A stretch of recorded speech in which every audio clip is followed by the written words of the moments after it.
교회 모임에 갔는데 그분들이 기도 제목을 내는데 어떻게 하면 시댁에 가서 짧게 있다 올까? 그 기도 제목이고, 남편을 어떻게 설득할까? 너무 길다고. 우리 아내들이 굉장히 스트레스가 많은 거니까 여러분 수고했다고, 사랑한다고 이렇게 말하라고 제가 인사를 하자고 한 겁니다. 오늘 본문 말씀은 우리 너무나 잘 아는 말씀입니다. 저도 강단에서 몇 번 이 말씀을 중심으로 해서 나눈 적이 있습니다. 이 본문에 나오는 목자를 좀 살펴보면 이분은 어떤 상황이 발생했을 때 앞뒤 가리지 않는 성품을 가지고 있다 하는 것을 좀 생각하게 합니다. 좋게 말하면 상당히 긍정적으로 행동하는 그런 인물이고, 조금 부정적인 시각으로 보면 좀 충동적인 그런 인물입니다. 어떤 상황이 발생했을 때 평정심을 잃는다 하는 거예요. 이 목자는 100마리의 양을 주인이 있는 그런 목자인지 아니면 본인이 오너십을 갖고 있는지는 모르겠지만 100마리의 양을 치는 목자입니다. 그런데 한 마리를 잃어버렸습니다. 어떤 상황이 발생한 것이죠. 그랬을 때 그는 말씀드린 대로 평정심을 잃는 것을 보여줍니다. 4절을 보시면 너희 중에 어떤 사람이 양 100마리가 있는데 그 중에 하나를 잃으면 99마리를 들에 두고 그 잃은 것을 찾아내기까지 찾아다니지 아니하겠느냐. 한 마리 잃어버렸어요. 그런데 99마리를 우리 전라도 말로 단도리를 해놓고 한 마리 찾아가고 끝까지 찾아간다는 거잖아요. 그러니까 이 99마리를 들판에 놓아두었다고 하는 것은 본인의 평정심이 지금 이미 사라지는 상황인 거예요. 그럼 들판에다가 99마리를 놓아두고 한 마리를 찾는데, 찾다가 좀 시간이 지나서 못 찾을 것 같으면 그만둬야지 하고 돌아오는 게 아니고, 성경은 끝까지 찾는다는 거예요. 그러면 우리가 99마리 걱정하지 않을 수 없습니다. 99마리가 지금 들판에 있어요. 목자가 한 마리 찾으러 갔기 때문에 거기 목자가 없어요. 그러면 이 99마리 가운데 또 다시 잃어버릴 수 있는 가능성, 개연성은 얼마든지 있어요. 한 마리 이상 잃어버릴 수도 있어요. 목자가 없기 때문에 우선 양이 제 갈 길을 잃어버리는 거죠. 목자의 안내를 받아서만 양이 가야 되고, 양은 시력이 별로 안 좋다고 제가 말씀드렸잖아요. 그래서 앞에 가는 양의 엉덩이만 쳐다보고 갑니다. 아주 촘촘하게 무리지어서 가죠. 그래서 앞에 가는 양이 잘못 가면 대형 사고가 나는 거예요. 목자가 없으면 그렇게 될 수 있어요. 목자가 없기 때문에 맹수의 공격을 당할 수 있어요. 양떼가 있는데 지키는 사람이 없다. 맹수가 호시탐탐 노리다가 자기의 그 공격을 통해서 자기의 굶주린 배를 채울 수 있는 거예요. 한 마리 이상이 다칠 수 있어요. 또 이런 경우도 생길 수 있습니다. 양이라고 하는 것이 그냥 있기 때문에 혹시라도 강도나 도둑이 보니까 목자가 없는 거예요. 그러면 자기가 그 양을 훔쳐서 자기의 필요한 대로 양을 사용할 수도 있어요. 99마리가 그냥 노상에 있다고 하는 것은 지금 한 마리 찾으러 갔단 말이에요. 그러면 99마리에 대해서 다시 한 마리 이상 문제가 생길 수 있다고 하는 거, 이건 보통 상식을 가지고 있는 사람들은 다 짐작해 볼 수 있는 것이죠. 근데 이 목자는 상당히 행동파적인 그런 모습을 보입니다. 어떤 상황이 발생했을 때 앞뒤 재지 않는 성품을 가졌다 하는 것을 좀 볼 수 있습니다. 그런 차원에서 이 목자는 좀 책임감이라고 하는 측면에서는 우리가 높은 점수를 줄 수 없는 그런 목자입니다. 다만 한 가지 우리가 좀 점수를 줄 수 있는 부분은 이런 것이에요. 나머지 99마리를 들판에 두어야 할 만큼 그 잃어버린 한 마리를 찾아야 되는 잃어버린 한 마리에 대한 가치성을 분명히 있는 양일 것이다라는, 그것은 우리가 좀 생각해 볼 수 있다는 것이죠. 지금 99마리가 어떻게 될지 모르지만 그거보다 잃어버린 한 마리가 그 목자에게선 더 가치 있는 그런 양일 수 있다 하는 것이죠. 그렇기 때문에 그 양에 대해서 안전하게 우리에 집어넣고 찾으러 가는 것이 아니라 당장 시급하게 찾아 나서지 않으면 안 될 만큼 그 양은 가치 있는 양일 것이다 하는 그런 것입니다. 우리 이제 양에 대한 이야기를 제가 많이 드렸기 때문에 우리 좀 생각하는 것들이, 이제 양은 무리를 지어서 살죠. 양의 속성상 그 100마리 무리 가운데 한 마리가 이탈한다고 하는 것은 그 속성상 불가능합니다. 본능적으로 떼를 지어 살기 때문에 그 중에 절반이 떨어져 나간다든지 이러면 우리가 좀 이해할 수 있겠는데, 그 100마리 가운데 단 한 마리가 떨어져 나간다 하는 것은 이제 이해하기가 어려운 양의 속성으로 볼 때 그렇다는 거예요. 이 양들은 자기를 보호할 수 있는 또는 방어할 수 있는 그런 실력을 스스로 갖고 있지 못하기 때문에 무리를 지어서 삽니다. 그래야만 맹수의 공격으로부터 비교적 안전할 수 있기 때문에 무리 지어서 사는 것이 양의 속성입니다. 그런 측면에서 이탈한다, 상상할 수 없는 일이다 하는 것이죠. 그런데 이탈을 한 거예요. 그럼 이걸 뭘 말하는가 하면, 그 이탈한 양, 잃어버린 양은 그 양 자체에 무슨 문제가 있다는 것이죠. 정상적인 양이 아니다 하는 거예요. 병이 들었거나 아니면 다쳤거나 아니면 어떤 다른 생각할 수 없는 그런 문제들을 지금 안고 있는 양인 것이 분명하다 하는 것입니다. 우리가 이 본문을 좀 묵상하면서 그런 생각을 우리가 가질 수 있거든요. 무슨 생각인가 하면, 목사님, 그 100마리 양인데 그냥 들판에 놔뒀다고 하는 것은 성경에 기록하지 않았을 뿐이지, 뭔가 다른 보조 목자가 있든지, 뭔가 그 가족이 누가 있든지 누가 있으니까 떼어놓고 갔겠지요. 물론 그럴 수 있습니다. 아니면 지근거리에 내가 잘 아는 다른 집에 목자가 있어서 좀 우리 양 좀 신경 써라 이렇게 말하고 갔을 수도 있습니다. 근데 여러분, 성경의 6절을 보면 그런 우리의 그 유추, 그럴 수 있다고 하는 그 가능성에 더해서 6절에 보면 그런 내용이 나와요. 집에 와서, 양 찾고 집에 와서 그 벗과 이웃을 불러 모으고 말하되 나와 함께 즐기자, 나의 잃은 양을 찾아냈다, 이런 말입니다. 너무 이 주인이 좋아서 잔치를 벌였습니다.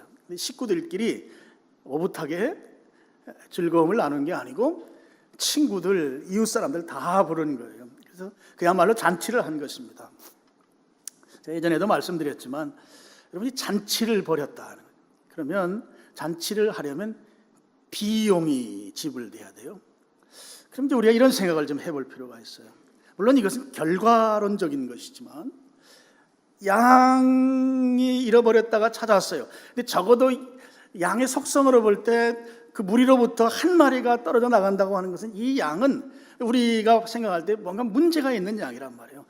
공동으로 무리지어 있는 양들보다는 뭔가 핸디캡이 있어서 시장에 내다 팔면 적어도 이 양은 가격이 조금 떨어지는 양일 것이다, 이런 생각을 좀 갖게 되는 거죠. 그런데 그 양을 찾았어요. 찾고 나서 주인이 여기에 아주 감격해서 큰 잔치를 벌이는데, 우리가 생각하는 이 잔치 비용에 대한 문제죠. 그럼 우리 어디까지 생각해 볼 수 있는가 하면, 한 마리를 찾은 것, 적어도 이 양은 좀 문제가 있을 거로 좀 생각되는 그 양이에요. 그 양을 찾았는데 거기에 사람들 보서 잔치를 했다고 하면, 이 양의 가치와 이 가격과 잔치하는 비용이 적어도 우리 이 경제 논리 시대를 사는 우리들의 입장에서 보면 이 양의 값보다는 잔치 비용이 조금 적어야 우리가 좀 설득당할 수 있습니다.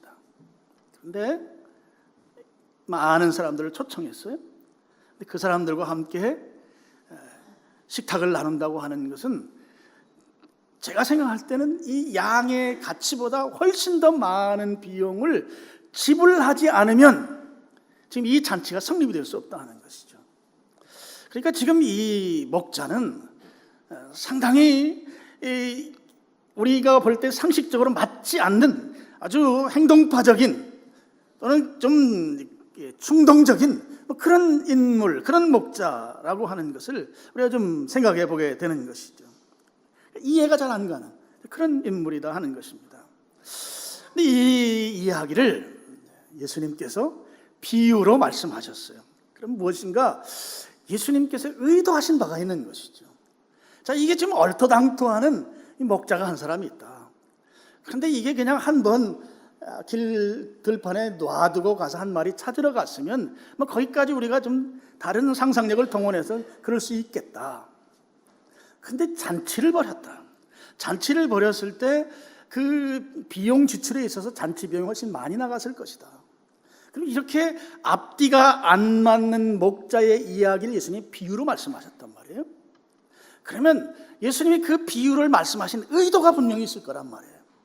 왜 이런 비유를 그들에게 이야기하셨는가? 한 가지는 죄인들에 대한 무한 사랑이에요. 바꿔 말씀드리면 이런 것입니다. 주님께서 말이에요, 내가 다 포기하더라도 너는 포기하지 않겠다는 말씀이에요. 나라고 하는 존재를 저울에 달아보니 이게 가치가 없는 거예요. 죄인이라고 하는 정말 보잘것없고 이 무리라고 하는 그 관점에서 보면 이게 가치가 정말 하향 아주 보잘것없는 이 존재를 위해서 내가 그 어떤 것도 다 지불하겠다고 하는 그런 주님의 마음, 사랑이에요. 다 포기해도 나는 너를 포기하지 않겠다고 하는 메시지가 이 속에 있습니다. 그러니까 세상의 어떤 계산으로 맞지 않는, 우리가 가지고 있는 상식과 논리와 우리 세상 살아가는 이 시스템으로 보면 도저히 답이 안 나오는 이 목자를 비유로 말씀하신 것은 우리를 포기하지 않겠다는 거예요. 별 가치가 없어 보이는 저와 여러분을 포기하지 않겠다고 하는 단호한 주님의 결심이 이 비유 가운데 들어있다 하는 것입니다. 그 덕에 우리가 지금 예배 드리고 있는 거예요. 그 덕에 지금 우리가 하나님을 아버지라고 부를 수 있게 된 거예요. 정말 감사한 일이 아닐 수 없습니다. 여기에서 우리가 하나 더 생각해 볼 게 있어요. 정말 중요한 부분인데요. 예수님께서 이 비유를 말씀하시고 결론으로 말씀하신 것이 7절입니다. 7절을 한 번 더 같이 읽어보겠습니다. 시작.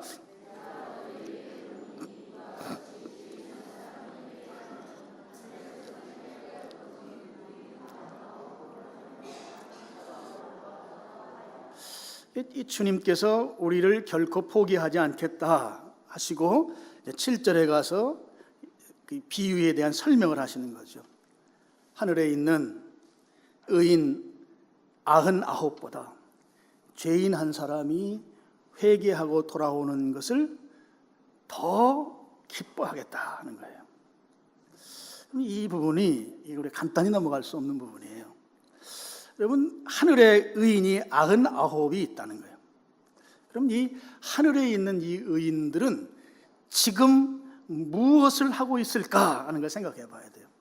이 성경에 그런 부분을 생각할 수 있도록, 우리로 하여금 동의할 수 있도록 성경이 또 자세하게 소개해 준 부분이 있어요.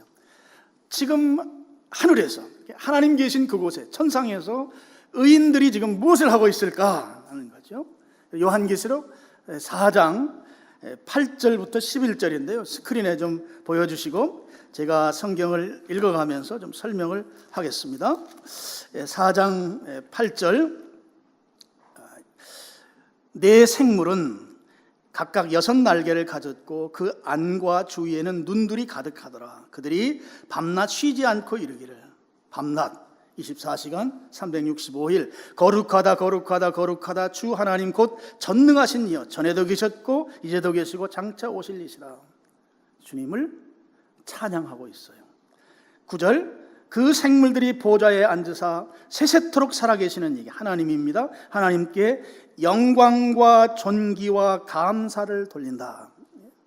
영광과 존귀와 감사를 돌린다고 하는 것은 요즘 우리식으로 표현하면 예배한다는 거예요. 예배를 드리는 것이죠. 10절, 24장로들. 24장로는 오늘날 예수님을 믿고 예수님을 구세주로 영접하고 미리 우리보다 먼저 천국에 가 있는 모든 성도들을 대표하는 분들이 24장로예요. 24장로들이 보좌에 앉으신 이 앞에 엎드렸다고 하는 것은 예배하는 태도를 말하는 것이에요. 세세토록 살아계시는 이에게 경배하고, 경배한다는 말은 예배한다는 말이에요. 영어 성경은 그냥 다 워십이에요. 예배하고 자기의 관을 보좌 앞에 드리며 이르되, 11절 같이 읽겠습니다. 시작. 우리 주 하나님이여, 영광과 존귀와 권능을 받으시는 것이 합당하오니 주께서 만물을 지으신 자, 만물이 주의 뜻대로 있었고 그 지으심을 받았나이다 하더라. 창조주 하나님을 예배하고 경배하고 찬양하는 모습이죠. 또 한가운데 보겠습니다.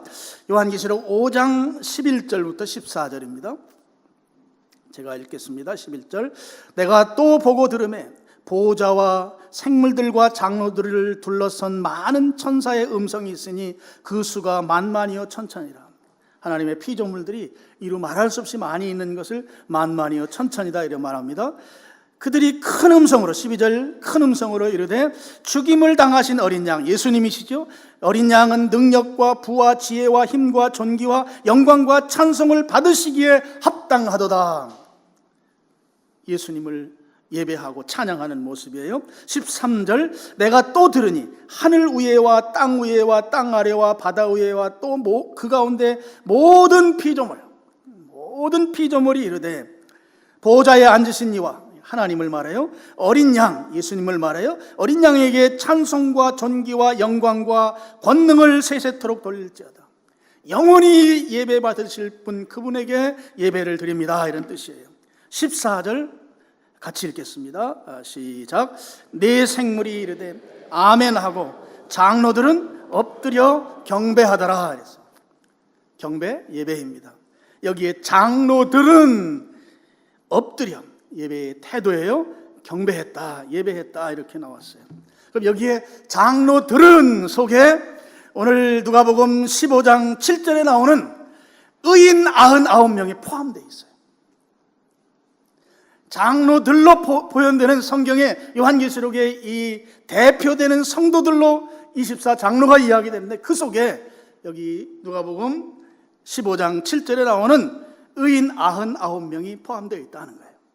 그러면 지금 의인 99명은 천상에서, 하늘에서 무엇하고 있어요? 예배하고 있어요. 하나님을 예배드리고 있어요. 밤낮 24시간 모든 피조물이 천상에서 보좌에 앉으신 하나님, 그리고 어린 양이신 예수님을 경배하고 예배하고 있다는 것이죠. 예배, 찬양, 경배, 지금도 여전히 천상에서는 그 예배가 올려지고 있다고 하는 걸 믿으시길 바랍니다. 의인 99은 지금 무엇을 천상에서 하고 있는가? 하나님을 예배하고 있다 하는 것이죠. 여러분, 예배는 하나님이 피조물로부터 가장 받고 싶어 하는 거예요. 하나님이 가장 원하시는 거예요. 하나님이 그래서 예배하는 자에게 가장 기뻐하세요. 가장 흐뭇해하세요. 가장 좋아하세요. 누구를요? 예배하는 자를요. 지금도 천상에서 이루어지고 있는 일은 그거 한 가지밖에 없어요.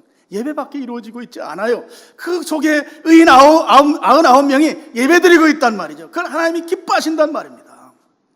근데 본문에 죄인 한 사람이 회개한 것이 그거보다 더 기쁘대요. 이게 무슨 의미일까요?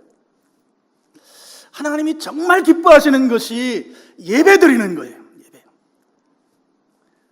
믿었으면 좋겠어요. 아주 여기에 제가 정말 간절함이 있어요. 근데 이거보다 더 기뻐하는 게 있다는 말이에요. 더 기뻐하는 거. 죄인 한 사람이 회개하고 돌아오는 거, 천상에서 예배드리는 것보다 더 기쁘대요. 뭘 말해요? 예배하는 사람이 증원되는 걸 하나님이 더 기뻐하시는 거예요. 예배 드리는 사람이 더 추가되는 걸 하나님이 정말 기뻐한다는 거예요. 여러분, 이런 생각을 좀 하면 좋을 것 같아요. 지금 여러분 지금 예배 드리고 있잖아요. 하나님 기뻐하세요. 여러분이 인지하든 인지하지 않든 하나님 정말 기뻐하세요. 그러니까 지금 천상에서는 그 일만 이루어지는 거예요. 완전히 보좌에 앉은 하나님과 어린 양 예수님에게 모든 피조물이 거룩하다 찬양 경배 엎드려서 예배드리고 있다고요. 하나님이 그걸 가장 원하시니까 모든 피조물이 예배가 올려드리고 있어요. 지상에서 우리가 자유의지로 지금 예배하고 있어요. 하나님이 얼마나 기뻐하시겠는가. 근데 이거보다 더 기뻐하는 게 있단 말이죠. 뭐예요? 불신자를 신자 만들어서 내 옆에 앉혀놓고, 하나님, 저 예배 드리는 거 기뻐하시죠? 그래, 기뻐한다. 여기 또 예배자 데려왔어요. 한 사람 더 데려왔거든요. 같이 예배 드려요.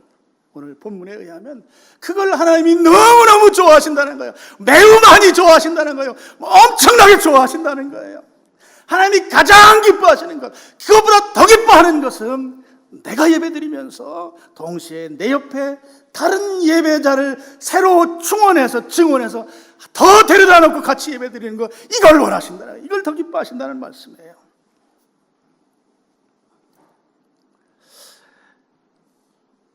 여러분, 예배드리는 거 하나님 기뻐하시거든요. 그래서 우리는 이 기뻐하는 일을 우리가 해야 돼요. 이 땅에 우리가 호흡하는 이유가 있다면 하나님 기뻐하는 일에 순종하는 것이에요. 근데 그거보다 더 기뻐하는 게 있다는 것은 예배자를 더 늘려가는 것, 예배자를 증원시키는 것, 이걸 하나님이 무지하게 좋아하신다. 그 무지하게 좋아하는 그 일에 우리가 순종해야 된다 하는 것입니다. 그래서 성경이 15장 7절에 의인 99이 천국에서 예배를 드리는데 그들 기쁘단 말이죠. 그런데 한 사람 더 늘렸더니, 예배자를 늘렸더니 그거를 의인 99보다 더 기뻐하신다. 여러분, 오늘 우리가 이 주님의 마음, 주님이 원하시는 것, 주님이 기뻐하시는 것, 거기에 오늘 이 2부 예배에 참석한 여러분들이, 제가 이 참 부족한 목사이지만 정말 마음속 깊이에서 여러분들에게 권합니다. 우리 살아가면서 언제 한번 주님 기쁘시게 해드린 적이 있어요? 정말 주님이 기뻐하시는 게 명백하거든요. 그럼 이 명백한 것에 우리가 순종해야 돼요. 그 기왕에 기뻐하시는 일에 우리가 순종하면서 동시에 정말 더 기뻐하는 것이 있다고 하는 것을 성경이 너무나 분명히 우리에게 가르쳐주고 있는데, 그럼 여기에 우리 또 역시 순종해야 되는 것이죠. 주님, 여기 새로운 예배자가 생겼어요. 새로운 예배자와 지금 함께 주님 예배드려요. 주님이 얼마나 기뻐하실까, 얼마나 좋아하실까. 주님 기뻐하시는 일에 우리가 순종해야 되겠다 하는 거예요. 여러분, 거기에서 성경을 좀 몇 장 넘기면 누가복음 19장이 나오는데요. 19장을 좀 한번 보시죠. 19장 37절 한번 보겠습니다. 37절 보면 여기가 이제 예수님께서 십자가에 달리시기 전에 그 일어나는 일들인데요. 37절, 누가복음 19장 37절. 이미 감람산 내리막길에 가까이 오심에 제자의 온 무리가 자기들이 본 바 모든 능한 일로 인하여 기뻐하며 큰 소리로 하나님을 찬양했다. 무슨 말이에요? 예수님이 지금 감람산에서 이제 십자가를 지시기 위해서 예루살렘성 입성에서 이제 돌아가실 판인데, 그런데 제자의 온 무리가 기뻐하며 하나님을 찬양했다. 요즘 제가 쓰는 용어로 이들 제자, 그리스도인들은 다 하나님을 예배했다는 것이죠.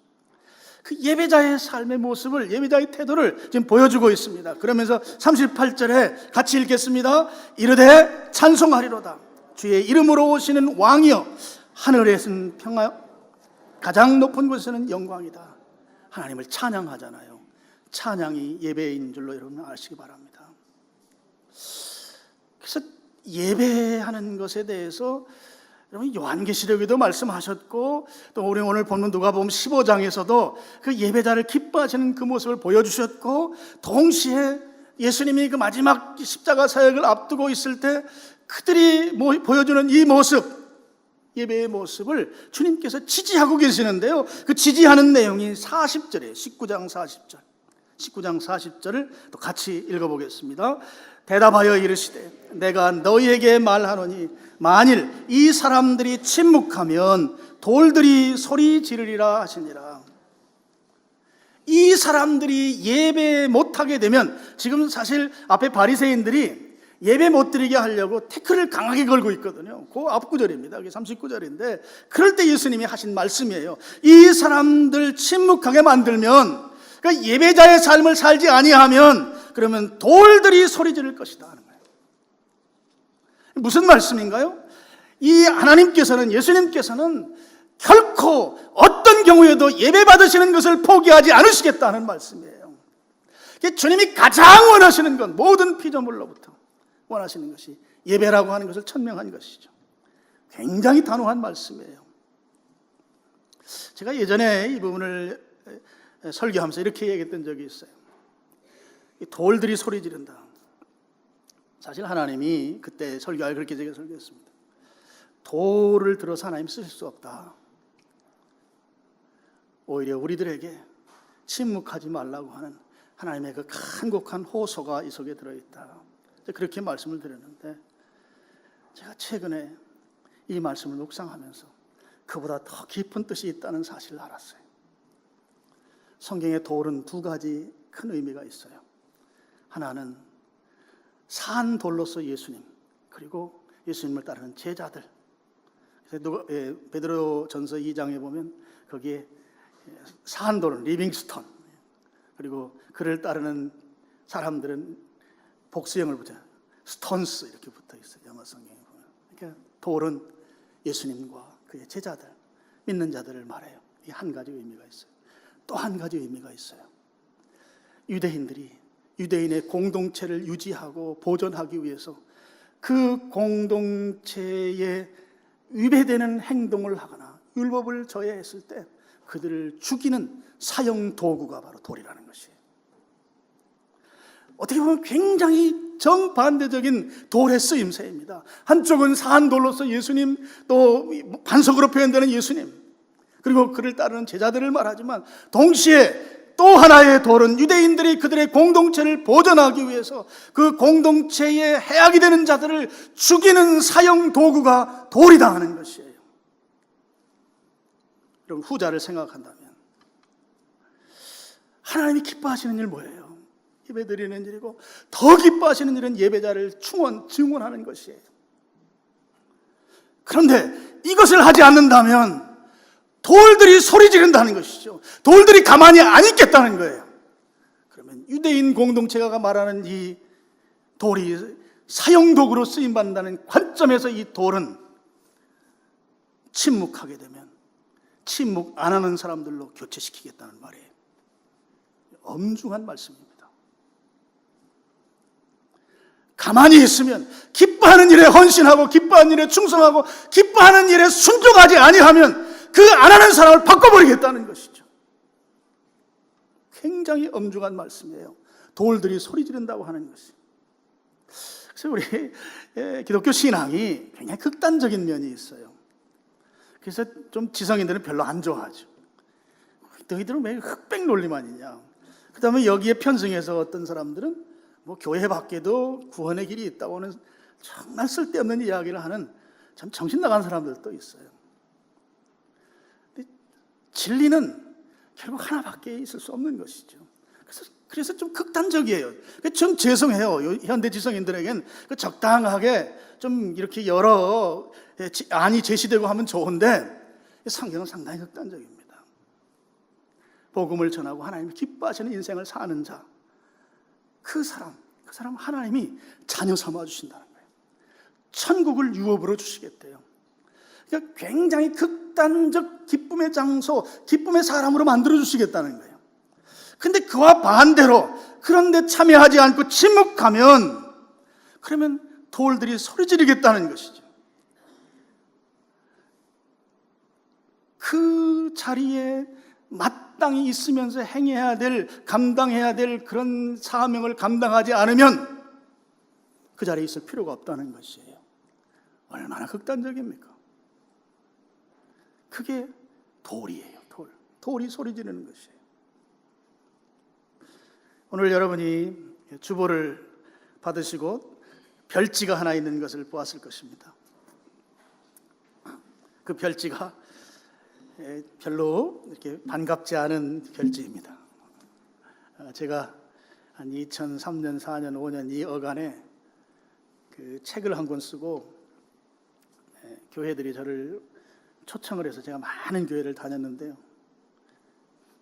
그 교회들 갔을 때 교인들이 제일 반가워하지 않는 게 이제 나 같은 사람이에요. 지금 이런 얘기를 하니까 안 반가워해요. 제가 그걸 알아요. 여러분들도 속에서 혹시 거부 반응이 생길지 모르겠어요. 그래서 기도를 많이 하고 지금 있습니다. 조이풀 데이라고 하는 우리 교회의 그 10월, 11월 달쯤 되면 한 행사가 있습니다. 조이풀 데이는 주보에 써놓은 대로 불신자를 신자 만들어서 하나님이 가장 기뻐하는 일 플러스 더 기뻐하는 일, 이 일을 순종하는 행사예요. 그래서 이제 이번 주로 따지면 이제 7주 동안 우리가 열심히 해야 될 이제 그런 일입니다. 관점이 하나님 기뻐하는 관점이에요.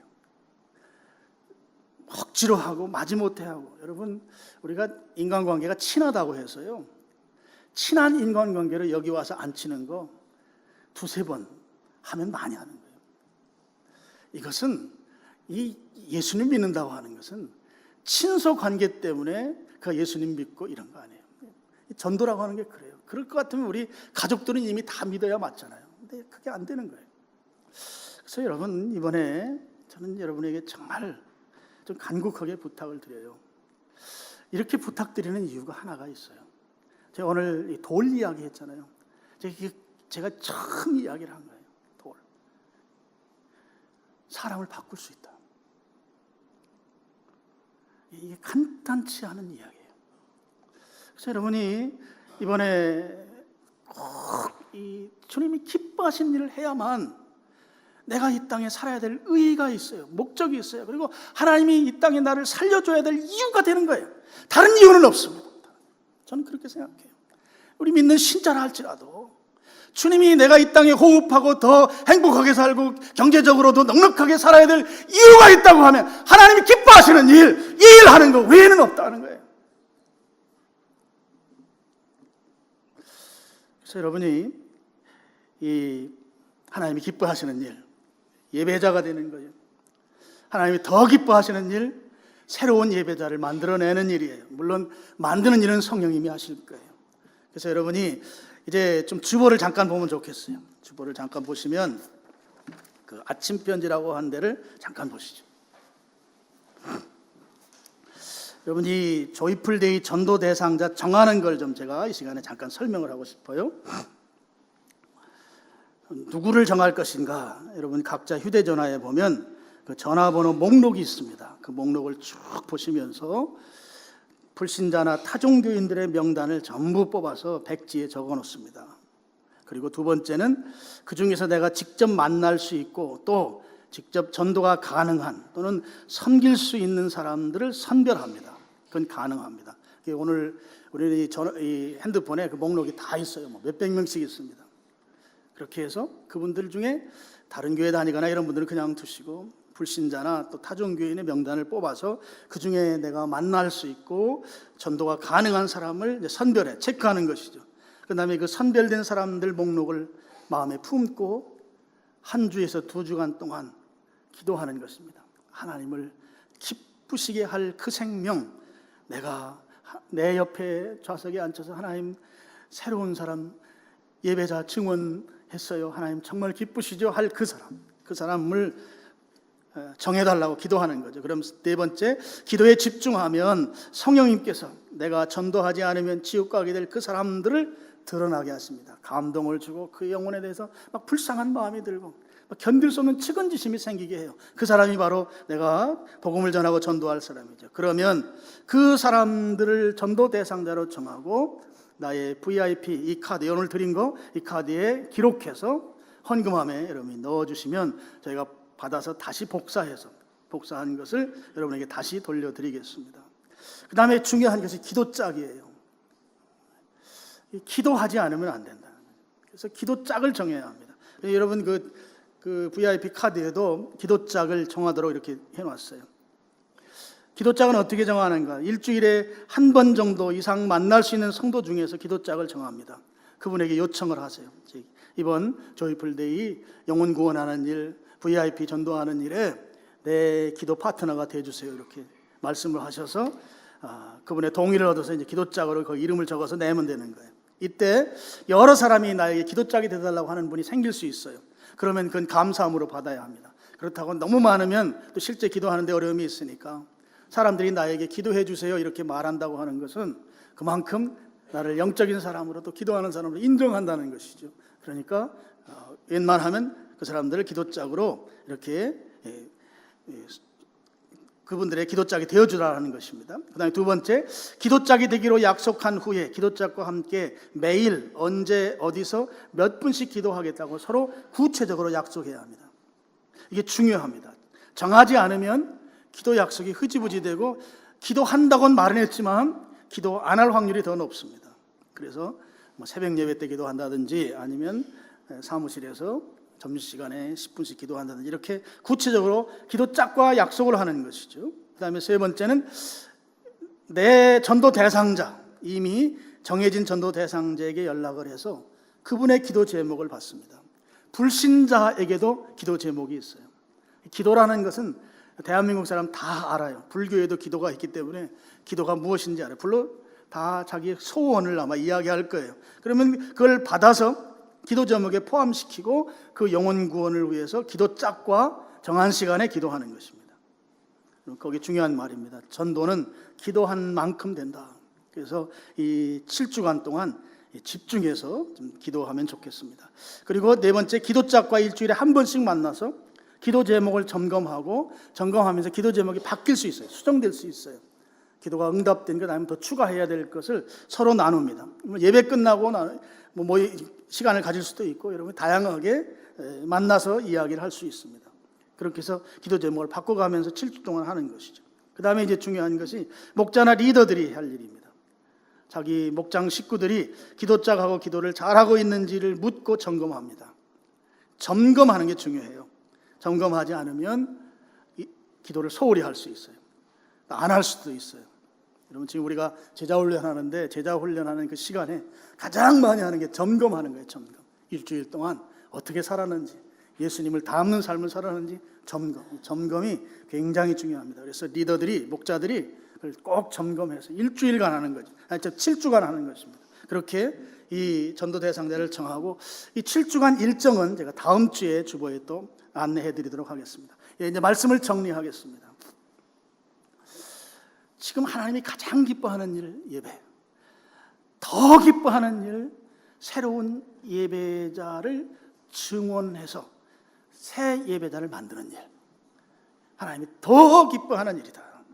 근데 이 일은 우리에게, 나에게 맡겨진 일이에요. 다른 사람이 못해요. 내가 해야만 하는 것이에요. 그래서 찬송가 가사 가운데 천사도 흠모할 만한 일이에요. 주님이 내게 부탁하신 일, 천사도 못해. 천사도 내가 할 수 있는 일. 그래서 중요한 것은 무엇인가 하면 내가 여기에 순종하느냐 안 하느냐예요. 우리가 이 행사를 매년 했어요. 작년에는 목장별 조이풀데이를 했어요. 올해는 개별적으로 조이풀데이를 해요. 하나님 앞에서 하나님이 가장 기뻐하는 일 예배드리는 일이고 그보다 더 기뻐하는 일은 복음을 전해서 새 예배자를 만드는 일인데 올해 조이풀데이는 내가 그냥 지나가지 않고 정말 하나님 기뻐하는 일을 하고 그럴 때 내가 이 땅에 살아야 될 이유와 목적이 되고 내가 건강하게 또 내가 더 재정적으로 넉넉하게 살아야 될 이유와 근거를 하나님에 한번 보여보자 하는 것이에요. 그리고 우리 교회가 이 땅에 존재해야 될 이유와 목적이 바로 거기에 있기 때문에 우리 교회가 다 힘을 합쳐서 이번 길지도 않습니다. 7주예요. 7주. 구약식으로 따지면 부활주일에서 오순절까지 딱 7주 동안 여러분이 기도하고 제가 그 7주 프로그램을 쭉 이제 다음 주에 안내를 할 것입니다. 여러분이 하나님 정말 기뻐하는 일, 그 일, 예배드리고 예배자를 더 창출해가는 일. 내가 이번에 교회가 이런 일을 한다 하니까 나도 하나님 앞에서 아주 결기를 가지고 이 일에 순종하겠습니다. 여러분, 그런 여러분이 되시기를 주님의 이름으로 축원합니다. 기도하겠습니다. 아버지 하나님,